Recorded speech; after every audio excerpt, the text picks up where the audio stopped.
नमस्ते किसान साथियों। जैसा कि पहले वीडियो में हमने चर्चा की कि खरपतवार नाशक दवाइयों का उपयोग किस प्रकार से करना चाहिए, कौन सी खरपतवार ज़्यादा उचित है, इसका निर्णय किस प्रकार से लें। आज हम चर्चा करेंगे कि सोयाबीन की 10 दिन से 30 दिन की अवस्था में कौन कौन से कीट अधिक प्रभावी होते हैं और उनका नियंत्रण किस प्रकार से किया जा सकता है। तो इन सभी जो कीट हैं उनको हमने मुख्य रूप से 8 भागों में बांटा है, या 8 प्रकार के कीट हैं जो सोयाबीन की पूरी अवस्थाओं में सोयाबीन की फसल को प्रभावित करते हैं। इनमें से मुख्य जो 3 कीट हैं वो सोयाबीन की शुरुआत की अवस्था में हमारे फसल को प्रभावित करना चालू करते हैं और अंत तक ये प्रभावित करते हैं। अगर इनको समय पर इनका निवारण या उपचार कर दिया जाता है तो हमारी फसल इनके प्रभाव से हम बचा सकते हैं। तो वे कौन कौन से कीट हैं, सभी कीटों के बारे में हम यहाँ पर, जैसा कि आपको स्लाइड में दिखाई दे रहा है, ब्लू बीटल, गर्डल बीटल जिसको चक्रभंग या रिंग कटर भी बताते हैं, तना मक्खी, उसके बाद में सेमी ल्यूपर, चने की हरी इल्ली, तंबाकू की इल्ली, सफ़ेद मक्खी, रस चूसक कीट, ये सभी वे कीट हैं जो हमारी सोयाबीन की फसल को प्रभावित करते हैं। और एक अनुमान लगाया गया है कि अगर इन कीटों को हमने समय रहते कंट्रोल नहीं करते हैं तो गर्डल बीटल, तना मक्खी और अन्य कीट मिलाकर करीब 60 से 80% का नुकसान वो हमें दे सकते हैं। तो आप कोशिश करें कि इनको समय रहते ही इनका उपचार या निदान किया जा सके। सबसे पहले हम चर्चा करेंगे ब्लू बीटल की। ये शुरुआती अवस्था में फसल को प्रभावित करता है। ये इसका जो कीट है वयस्क चमकदार हरे रंग का भूरे तांबे कलर के पंख के साथ में होता है। इसको आसानी से हम पहचान सकते हैं, जैसा कि आपको स्लाइड में दिखाई दे रहा होगा। इसका कंट्रोल करना भी बहुत आसान है। अगर आपको पिछले वर्ष इसकी ज़्यादा तादाद में आपके यहाँ पर इसका संक्रमण हुआ है तो आप कोशिश करें कि ग्रीष्मकालीन गहरी जुताई करें, साथ ही फसल चक्र को अपनाएं। अगर इन दोनों के बाद में भी इसका अटैक आपके फसल पर बना रहता है तो आप रासायनिक नियंत्रण जो कि कॉन्टैक्ट कीटनाशक हैं उनके द्वारा इसका नियंत्रण कर सकते हैं। वे कौन कौन सी दवाइयाँ हैं जिनका इसमें उपयोग कर सकते हैं उसको हम आगे विस्तार पूर्वक उसके बारे में चर्चा करेंगे।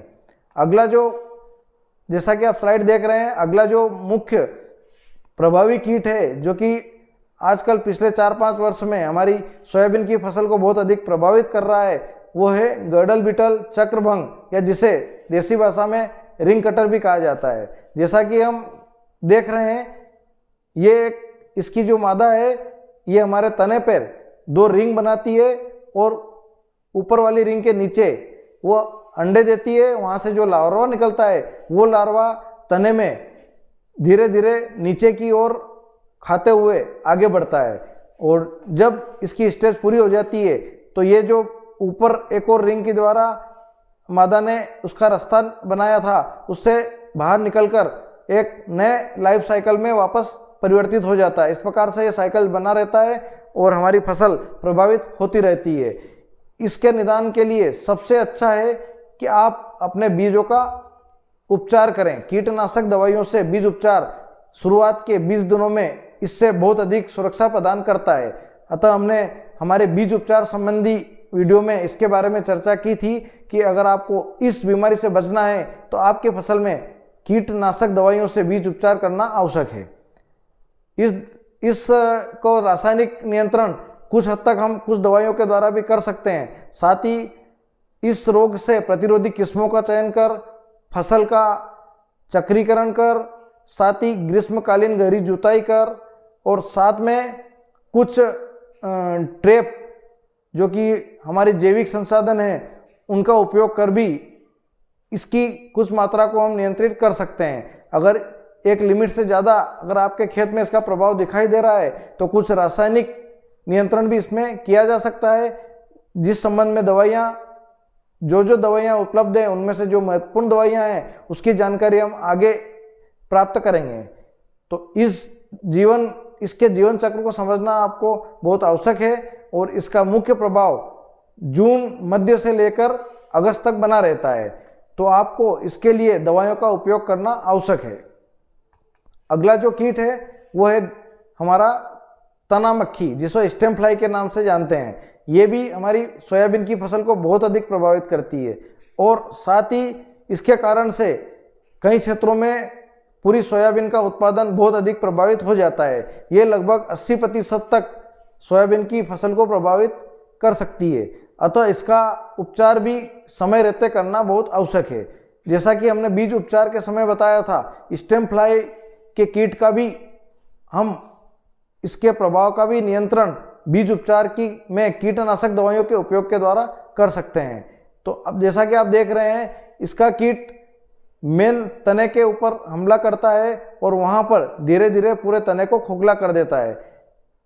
इसकी प्रजाति जैसा कि आपको स्लाइड में दिखाई दे रही होगी, इस तरह की ये मक्खी रहती है जो कि अंडे देने के बाद में तने के अंदर पूरी तरह से लार्वा धीरे धीरे पूरे तने को खोखला कर देता है और एक समय आता है कि पौधा पूरी तरह से ऊपर से सूखते हुए नीचे तक सूख जाता है। लेकिन जब हमें इसका प्रभाव पता चलता है तब तक बहुत देर हो जाती है, तब हम इसका नियंत्रण नहीं कर पाते हैं।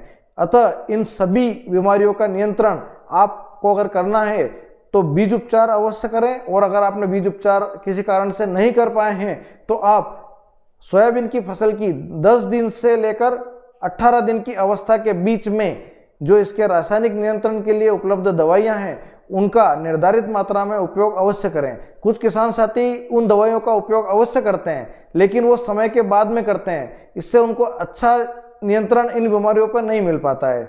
आप कोशिश करें कि 10 दिन से लेकर 18 दिन के बीच में, संभव हो तो 15 दिन के पहले इन दवाइयों का एक स्प्रे सोयाबीन की फसल पे हो जाए।